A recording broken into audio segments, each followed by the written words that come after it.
on a scorching July morning in 2025 at Fort Benning, Georgia, now officially Fort Moore. Though many old-timers still called it by its historic name, the parade field buzzed with a kind of electric energy that only a military graduation could produce. Hundreds of new soldiers stood in flawless formation, their ACU uniforms starched to perfection, boots polished to a mirror shine, and eyes fixed forward under the relentless southern sun. The American flag snapped in the breeze atop a tall pole, flanked by the Army colors, while families packed the wooden bleachers, waving small flags, holding signs, and wiping away tears of pride. Phones were out everywhere, ready to capture the pinning of ranks, the first salutes, the toss of caps that marked the end of basic combat training and the beginning of these young men's and women's journeys as United States Army soldiers.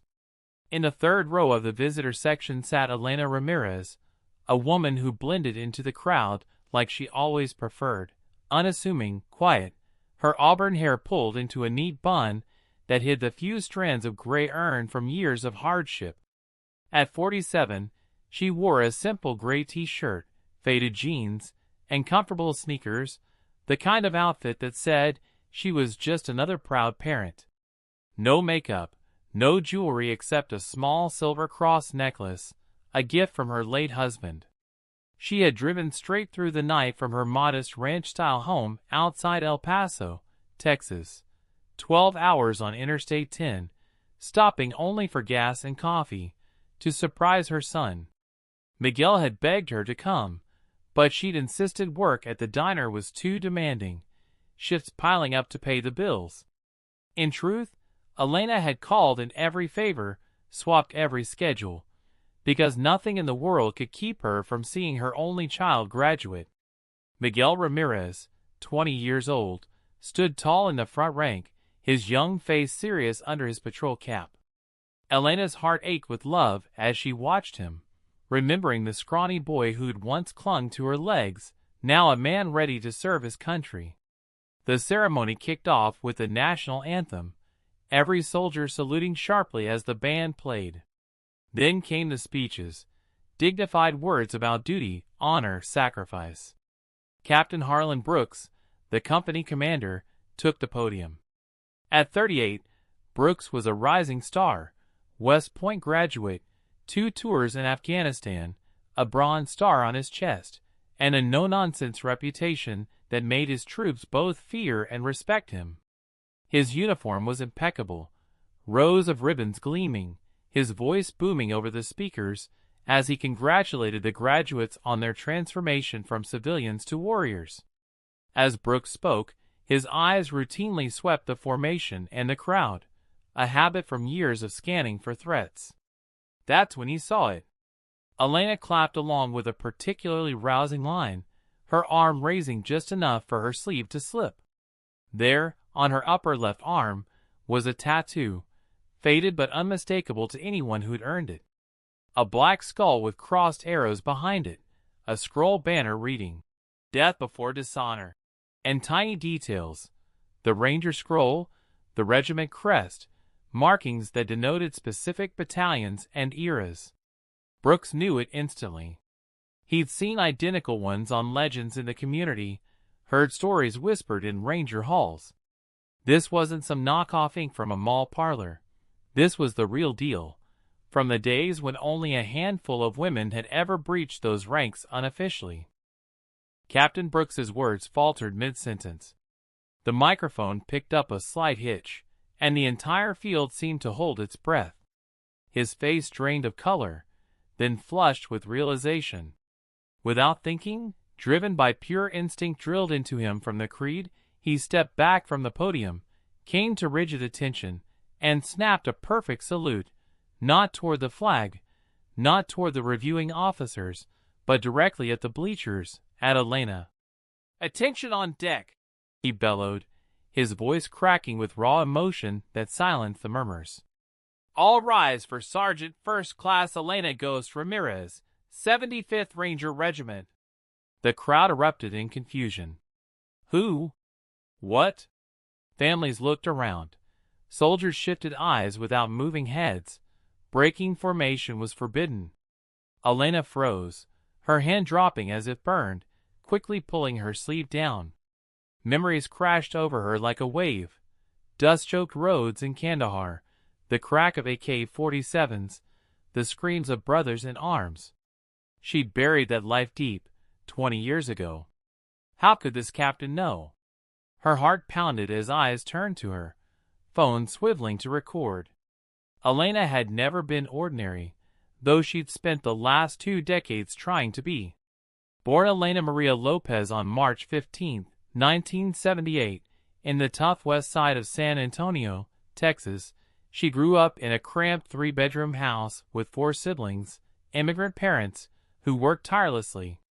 Her father, Carlos Lopez, had served in Vietnam as a grunt with the 1st Cavalry Division. Coming home with a Purple Heart and nightmares, he drowned in cheap beer. He taught Elena early lessons in toughness, how to throw a punch, how to stand tall when the world pushed back. Her mother, Sophia, cleaned offices downtown and cooked meals that fed an army on a pauper's budget. Poverty was a constant companion.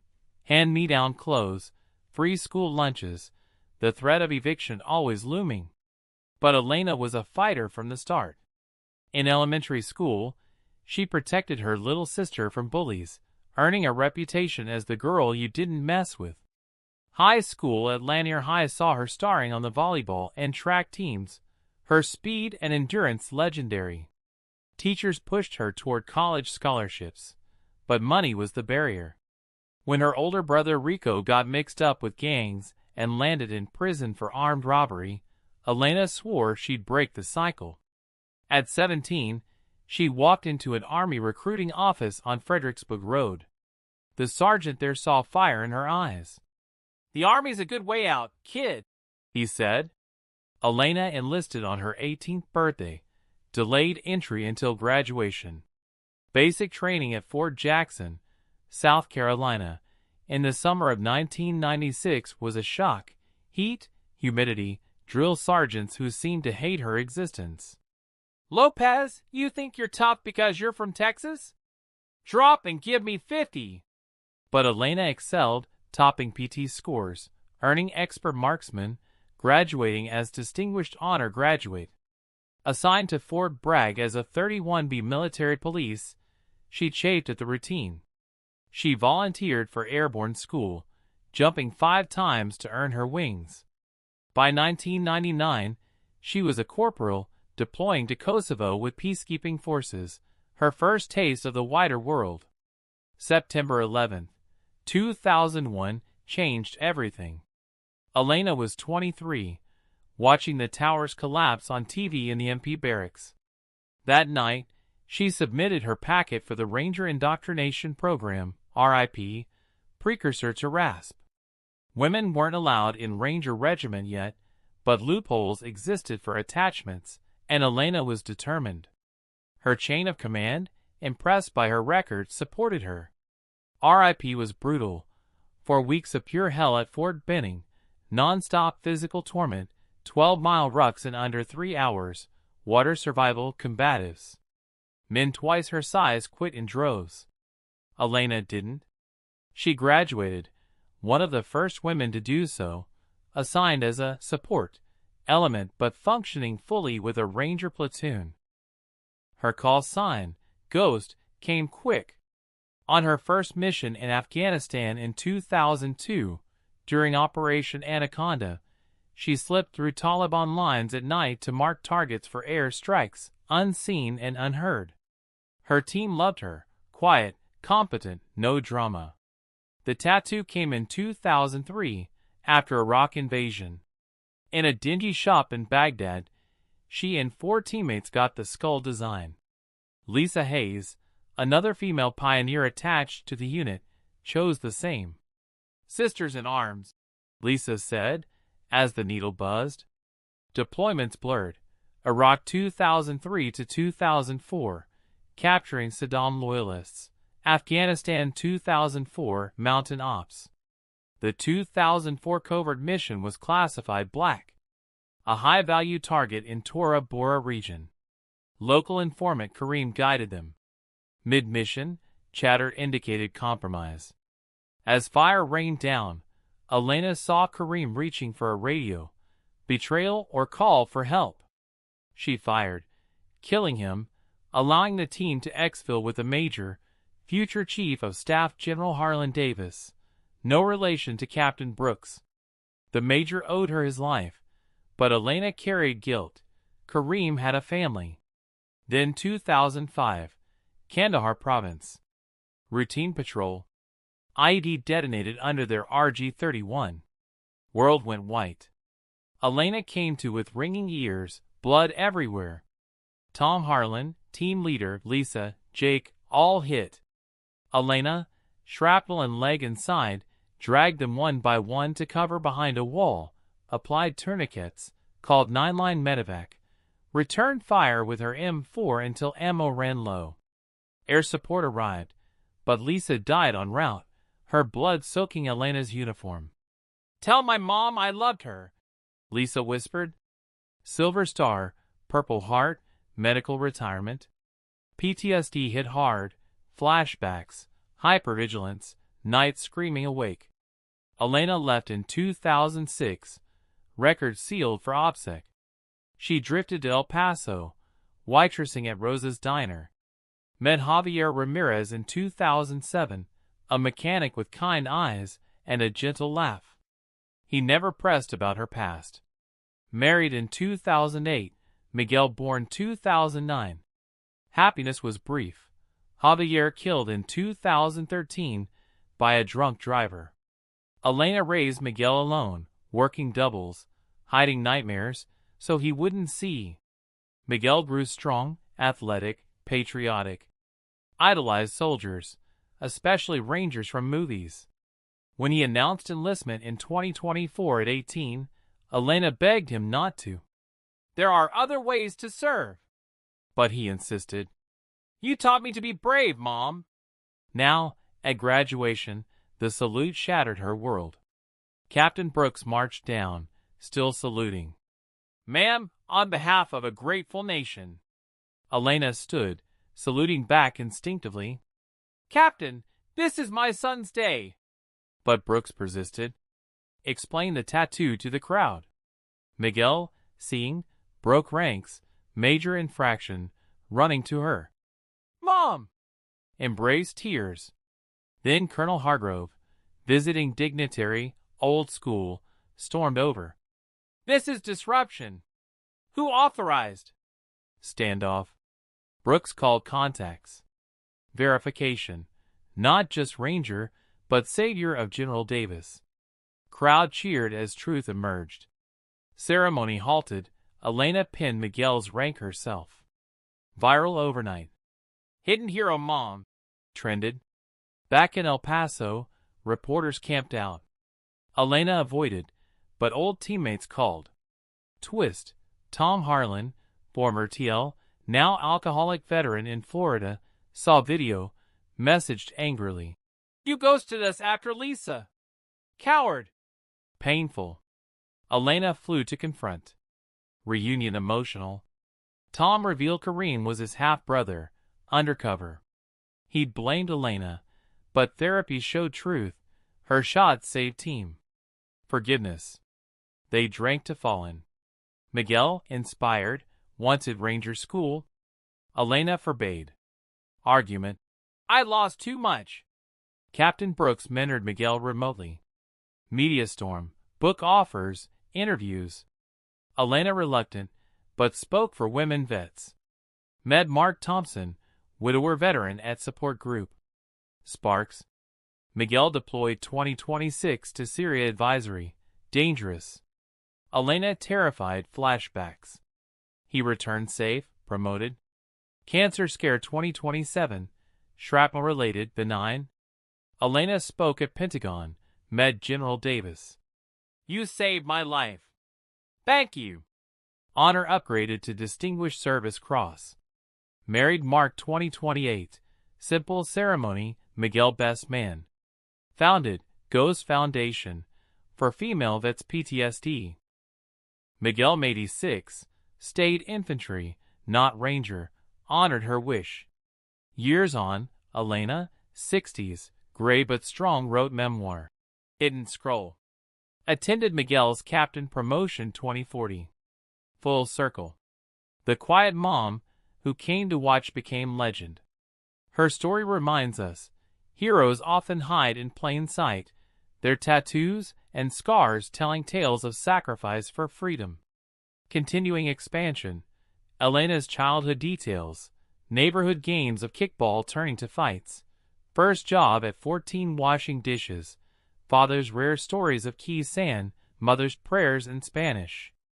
High school romance that ended when boyfriend joined Marines and died in training accident, hardening her resolve. Basic training anecdotes. The gas chamber coughs, forging bonds with battle buddies who became lifelong friends, though many lost later. Airborne jumps. The rush of freefall, static line pulls, landing in Georgia red clay. Kosovo deployment, tense patrols, helping refugees, first kill, a sniper threatening civilians, guilt that lingered. RIP days, Derby Queen obstacle course, bleeding feet, motivational speeches from Ranger instructors quoting the creed. First Ranger mission, heart-pounding insertion, success breeding confidence. Iraq raids, door-kicking adrenaline, interrogations, bonds over MREs and letters home. Tattoo night, laughter and pain, stories shared, promise to remember always. 2004 mission details, cold nights, betrayal signs, the shot that echoed in dreams. IED aftermath, hospital in Germany, visits from brass, decision to retire. Civilian adjustment, odd jobs, isolation, meeting Javier at church picnic. Pregnancy joy, birth, Javier's laugh with baby Miguel. Accident night, phone call that shattered world. Raising teen Miguel, soccer games, school plays, hiding tremors when July 4th fireworks triggered. Enlistment fight, tears but pride. Graduation aftermath, family reunion dinner, stories poured out. Viral consequences, threats from trolls questioning women in combat, support from thousands. Tom confrontation, bar in Tampa, shouts turning to hugs. Miguel training, letters home, Elena's worry. Deployment scares, news of attacks, sleepless nights praying. Return, airport reunion. Romance with Mark, coffee dates, shared via appointments, healing together. Wedding, backyard, Tex-Mex food, dancing to Selena. Foundation work, mentoring young women, fundraisers. Speaking tours, schools, bases, inspiring. Later twists, Miguel marries, Elena grandmother. Health battles won. Memoir bestseller, movie option. Final scene, Elena at Arlington, visiting Lisa's grave, peace found. Through trials, twists, betrayals forgiven, losses mourned, loves found, Elena's unbreakable spirit endured, a testament to the quiet heroes among us. If you love your mom and dad, the quiet heroes who sacrificed everything for you and this great country, hit that subscribe button right now and show some love in the comments below. Tell me, patriots, from which part of this beautiful country are you watching this video?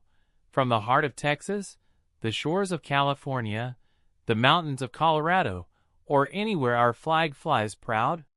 Drop it in the comments.